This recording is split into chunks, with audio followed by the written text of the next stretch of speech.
আমি সদৌ অসম পাঞ্জা ক্ৰীড়া সন্থাৰ তৰফৰ পৰা সকলোলৈকে তথা আমি আমাৰ সাংবাদিক বন্ধুসকলক আন্তৰিক প্ৰণিপাত যাচিছোঁ।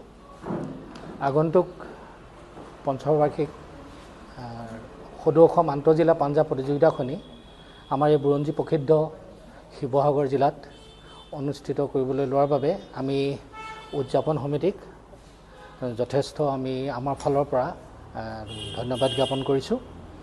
আৰু এই প্ৰতিযোগিতাত বিভিন্ন জিলাৰ পৰা মুঠ প্ৰায় 350 পৰা 400 প্ৰতিযোগী অংশগ্ৰহণ কৰাৰ আমি খবৰ পাইছোঁ। আৰু সেয়েহে উক্ত প্ৰতিযোগিতাখনি সাফল্যমণ্ডিত কৰিবৰ বাবে আমাৰ উদযাপন সমিতিক আমি আহ্বান জনাইছোঁ তথা আমি সদৌ অসম পাঞ্জা ক্ৰীড়া সন্থাৰ পৰা আমি সকলো ধৰণৰ দিহা পৰামৰ্শ তথা সহায় সহযোগিতা আগবঢ়াম বুলি আজি আমি প্ৰতিশ্ৰুতিবদ্ধ হ'লোঁ। আৰু লগতে আপোনাসৱৰ জৰিয়তে যাতে বিভিন্ন প্ৰান্তৰ বিভিন্ন জিলাত যাতে আমাৰ এই উক্ত প্ৰতিযোগিতাখনৰ বাবে এটা প্ৰচাৰ লাভ কৰে, সেইবাবে আপোনালোকলৈও আমি আমাৰ ফালৰ পৰা অনুৰোধ জনাইছোঁ। ধন্যবাদ। গম পাইছে যে আমাৰ 5th আমাৰ all Assam inter district arm wrestling competition 2025 18, 19 আৰু 20 মাৰ্চৰ দিনা আমাৰ টেম্পুল টাউন ইউৰো স্কুলত আমাৰ যি জোনাকী নগৰ ৰংঘৰ চাৰিআলি তাতে আমি অনুষ্ঠিত কৰিবলৈ লৈছোঁ। আমাৰ ইতিমধ্যে আমাৰ মাজত উপস্থিত আছে, আপোনালোকক চিনাকি কৰি দিলে দিগন্ত গগৈ আমাৰ ষ্টেট ছেক্ৰেটৰী, আমাৰ মাজত উপস্থিত আছে অনুপ ৰাজকোঁৱৰ ডাঙৰীয়া VP, আৰু আমাৰ পুৰন্দৰ গগৈ কাৰিকৰী বিভাগৰ আৰ্ম ৰেছলিঙৰ অল আছামৰ। গতিকে মূল কথাটো হ'ল আমি 3 দিনীয়াকৈ শিৱসাগৰ জিলাত অল আছাম ভিত্তিত 5th আমাৰ এই আৰ্ম ৰেছলিঙৰ এইখন প্ৰতিযোগিতাৰ লগতে আমাৰ চিলেকশ্যন দুইটাই হ'ব ইয়াতে। গতিকে ইয়াতে আমাৰ গোটেই বস্তুটো সদৌ অসম পাঞ্জা ক্ৰীড়া সন্থাৰ তত্বাৱধানত আমাৰ এই খেলখন অনুষ্ঠিত হ'ব। আৰু শিৱসাগৰ জিলা পাঞ্জা সন্থাৰ উদ্যোগত আৰু স্থানীয় ৰাইজৰ সহযোগত আমি এই পাঞ্জা খেলখন অনুষ্ঠিত কৰিবলৈ লৈছোঁ। তাৰ কাৰণে আপোনালোক সকলোৱে আমাৰ শ্ৰদ্ধাৰ সাংবাদিক বন্ধুসকল, আমাৰ ইলেক্ট্ৰনিক বা প্ৰিণ্ট সকলোৰ পৰা আমি সহযোগিতা বিচাৰিছোঁ যাতে খেলখন উন্নত মানদণ্ডৰ হয় আৰু ইয়াৰ প্ৰচাৰ আৰু প্ৰসাৰটো যাতে আপোনালোকৰ জৰিয়তে আমি আগুৱাই লৈ যাব বিচাৰিছোঁ। বিশেষভাৱে ইয়াৰ কাৰণে ইতিমধ্যে আমি আমাৰ যি উদযাপন কমিটিয়ে প্ৰস্তুত কৰি লৈছোঁ প্ৰায় 300 পৰা 400 ভিতৰত আমাৰ খেলুৱৈসকলক থাকিবৰ কাৰণে যিটো একোমোডেশ্যনৰ ব্যৱস্থা, এই ব্যৱস্থা কৰা হৈছে। 2টা জেগা আমি চিলেকশ্যন কৰিছোঁ। আমি যি স্কুলত আমি আমাৰ টেম্পুল স্কুলত আমি খেলখন পাতিবলৈ লৈছোঁ তাতে যথেষ্ট সংখ্যক খেলুৱৈ থাকিব পাৰিব। লগতে আমি ইতিমধ্যে আপোনালোকে জানে যে আমাৰ যিটো টেণ্ট হাউচৰ এটা বহল আহল জেগা আছে তাতো কিছু খেলুৱৈক আমি একোমোডেশ্যনৰ কাৰণে ব্যৱস্থা কৰিবলৈ লৈছোঁ। আৰু সমান্তৰালভাৱে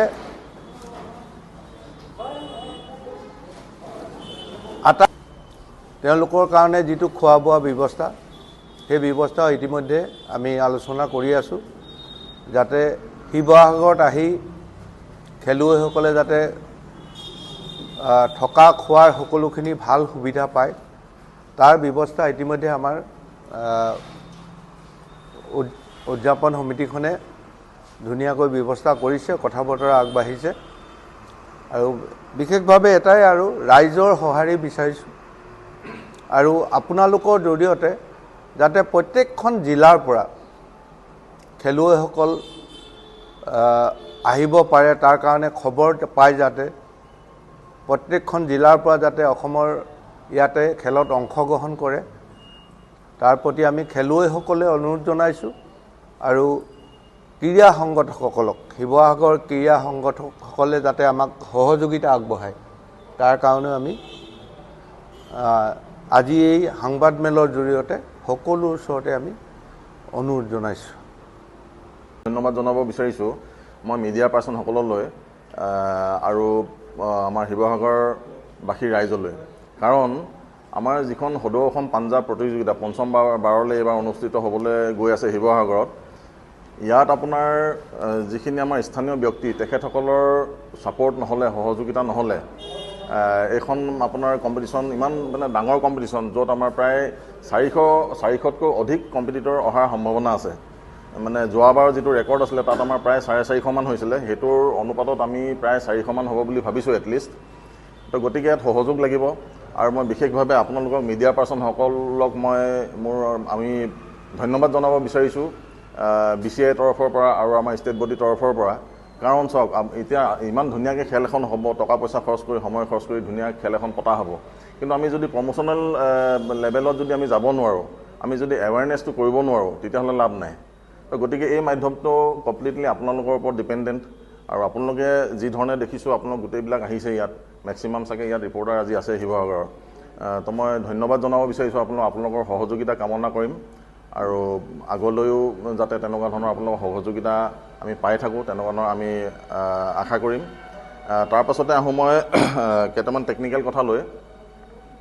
আমাৰ নৰ্মেলি আমাৰ কি হয়, আমাৰ এমেচাৰ আৰ্ম ৰেচলিঙত এমেচাৰ গেমত ডিষ্ট্ৰিক্ট লেভেলৰ পৰা আমি চিলেকশ্যন কৰোঁ। ডিষ্ট্ৰিক্টত পজিশ্যন পালেহে আমি ষ্টেট খেলিবলৈ পায়, এনেই ডাইৰেক্টলি আহি ষ্টেট পাৰ্টিচিপেট কৰিব নোৱাৰে।